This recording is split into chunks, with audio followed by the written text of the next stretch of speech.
Yo, what's up, Wacky? We're gonna be watching YouTubers who recorded their last moments. We haven't been posting recently. We've just been busy. Joe should be posting sometime later today. Um, but if he doesn't, he owe me $20. We made a bet. So yeah. Yeah. Without further ado, let's just get into it.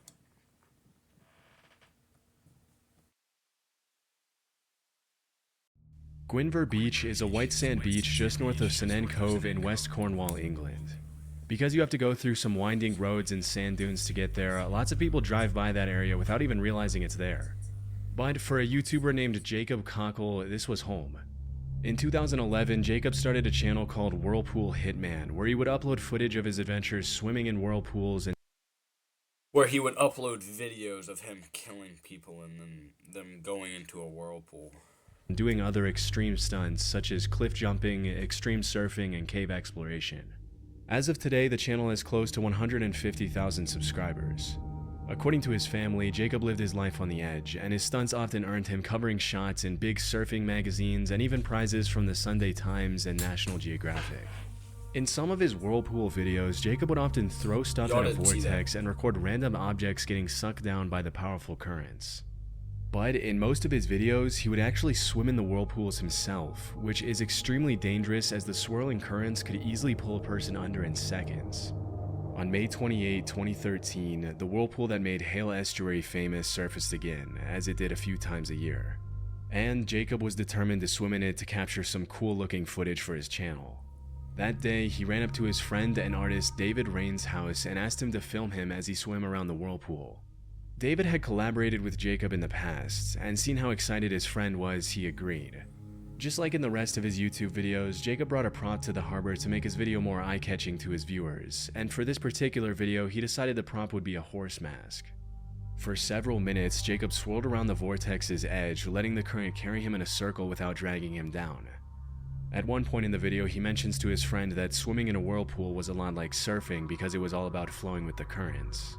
After filming for about 25 minutes, David mentions that they probably have enough footage and tries to get Jacob to come out of the water. I reckon you got enough there. Riding the current of it with your body. Are you? Yeah, it's really similar to surfing. Just flowing with it.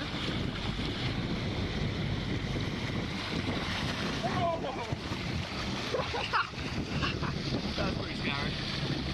You? Imagine dying from a whirlpool though, bro. Like, how you gonna die from a whirlpool? Phew. You got enough? I should really make the most of it. I don't know what else to do. Instead of getting out, Jacob asked David to hand him his stick-mounted GoPro so he could capture one last bit of underwater footage before calling it a day. A few seconds after he dived down, David started to worry as Jacob hadn't come back up to the surface. When he yelled his friend's name and received no response, he ran to the other end of the quay where the water flowed into a pool. That's when he saw his friend face down in the water and knew it was too late. Jacob was gone. In March of 2014, Jacob's last footage was uploaded to YouTube with the haunting caption at the end of the video reading, "Live as if you were to die tomorrow, learn as if you were to live forever." At age 28, Jacob lost his life doing what he loved most. His funeral was attended by dozens more people than the church could accommodate, and they all gathered to celebrate his life and remember him as the fearless adventurer he was. A year after his passing, the harbor was renovated, and the whirlpool that had captivated Jacob and ultimately taken his life disappeared forever. James Stobe was a YouTuber known for his unique train hopping videos, where he traveled across the country by riding on the back of freight trains, delighting his fans with his original piano playing, deadpan humor, and hilarious commentary on everything he saw. Due to the risk of falling off the train or getting caught between moving cars, train hopping is extremely dangerous. But that hasn't stopped people from doing it since before the Great Depression.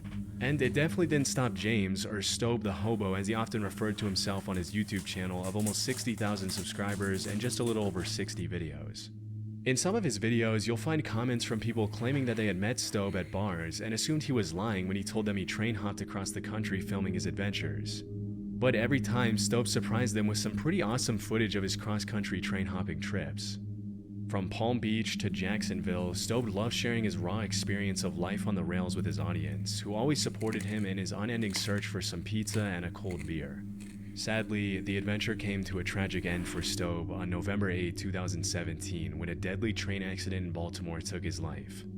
Unfortunately, due to the lack of media coverage of his passing, it's hard to know what exactly happened to James Stobe. But the most familiar sources claim that he either fell off an overpass or his backpack got caught on a passing Amtrak train as he was standing on a bridge. Because his death left so many questions unanswered, a lot of his fans submitted requests for the Baltimore Police Department to release more information on the case, but they were asked to remain respectful of Stobe's family and give them space. As of 2024, most of Stobe's fans still don't know exactly what happened to him, but if one... Alright, this is gonna be the first video I've done this, so YouTube, if I break TOS, please don't ban me. But this is legal in the state of Florida. I do not condone or recommend any usage of this unless you're over the age of 21. This is medically prescribed to me by a doctor, and yeah, without further ado, do not try this at home.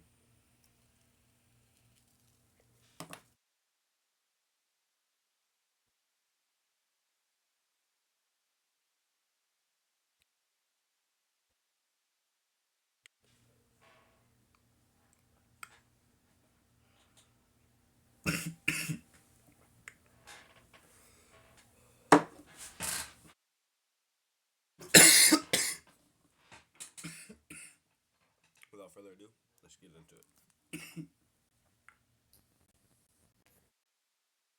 One thing's for sure, Stobe the Hobo passed away doing what he loved most, and his legacy will live on forever.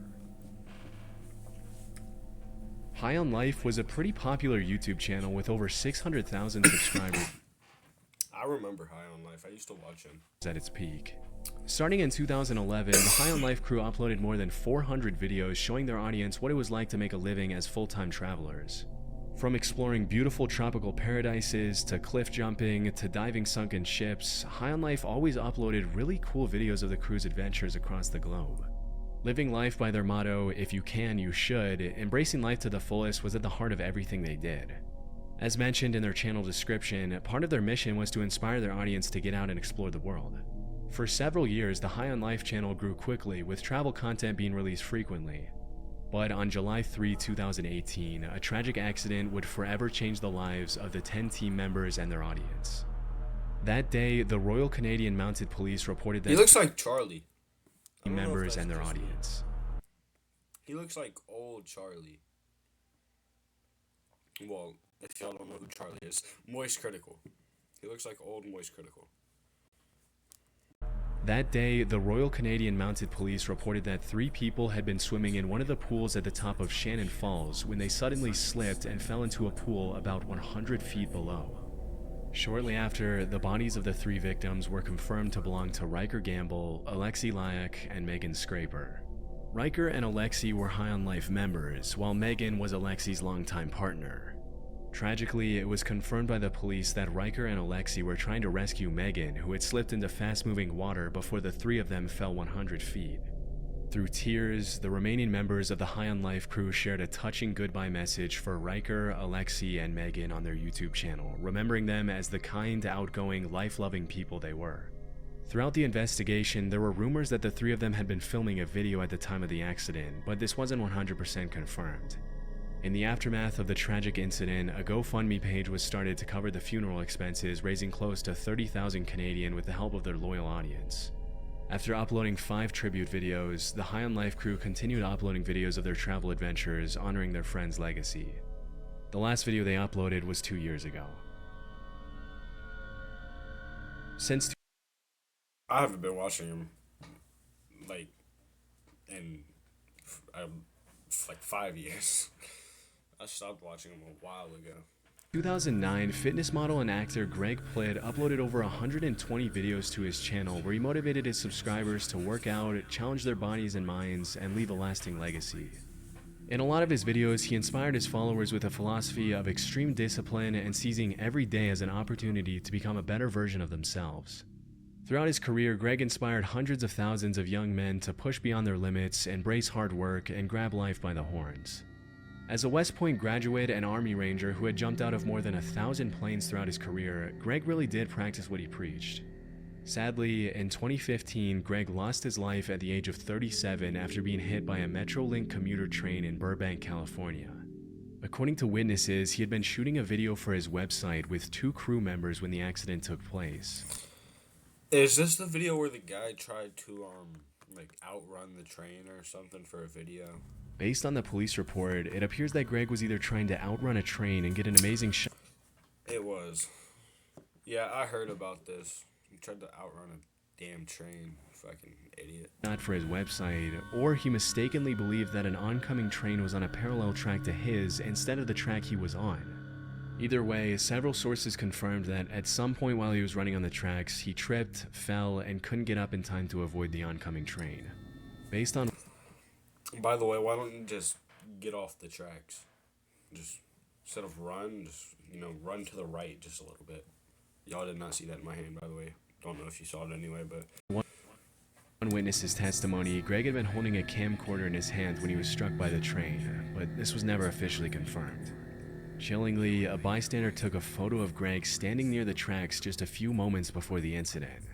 Another witness, named James A. Brown, claims he saw a security camera video of Greg running on the tracks as the train approached him from behind.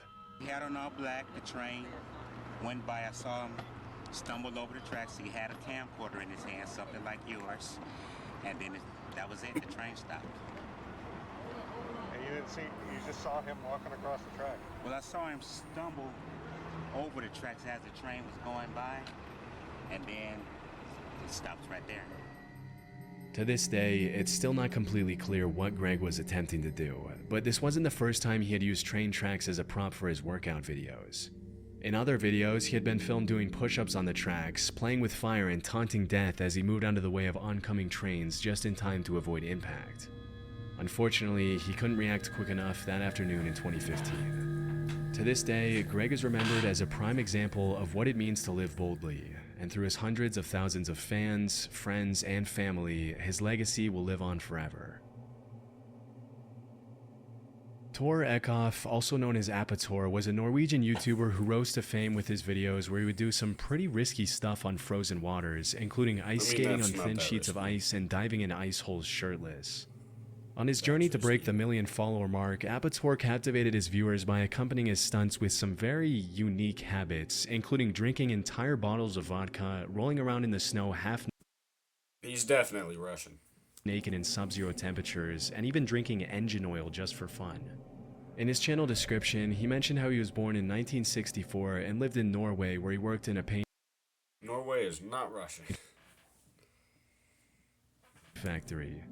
He also confirmed that what he drank in his videos was real vodka, but that his uploads should not be interpreted as any sort of advertisement for the Norwegian vodka brand he was drinking. Throughout his YouTube career, Apator's audience fell in love with his extremely quirky style and his unique antics, which earned him the support of well over 1.3 million You're a local crackhead. followers as of his last video. Sadly, on November 27, 2021, just a few days after he turned 57 and eerily posted a video titled, "I am not dead, I'm 57 today," Apator fell through the ice on a frozen lake near the town of Kongsberg while shooting some footage of himself ice skating. Before he started skating, he had sent a text informing the person he lived with that everything was okay and that he was looking forward to capturing some good footage. After falling through the ice, Tor quickly tried climbing back out, but because the temperature wasn't cool enough to freeze back the edges, it kept breaking under his weight, leaving him trapped. After a while, Tor was picked up by a group of divers and sent by air ambulance to a nearby hospital.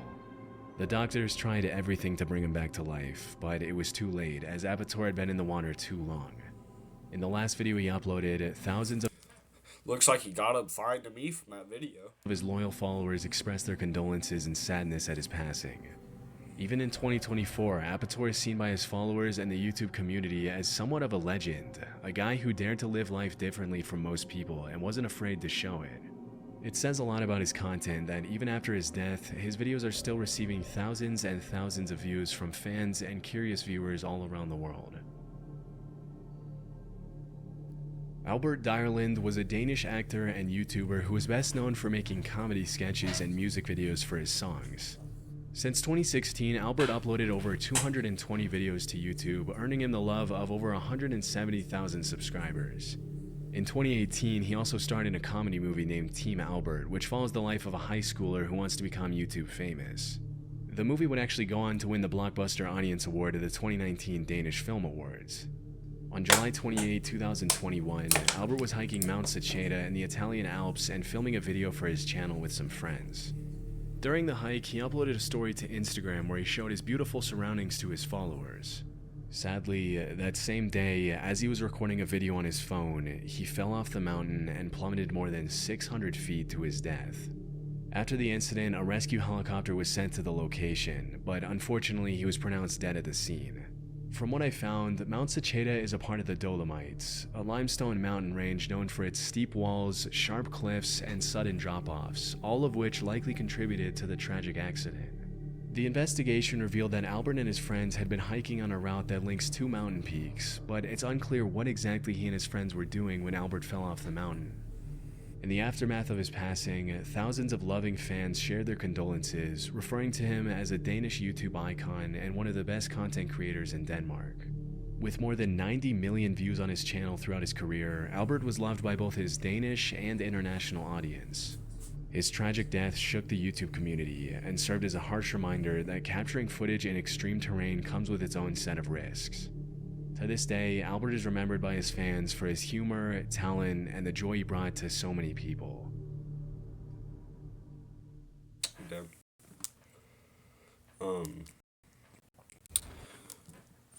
Anyway, don't mind this video, but that was a pretty good video. Yeah, but like I said, Joe should be uploading sometime today. Don't forget to subscribe. It's gonna be either here or here, somewhere. It's gonna be somewhere over here. One's gonna be a video, and the other's gonna be the channel. Just click it, you know. But yeah, other than that, peace out.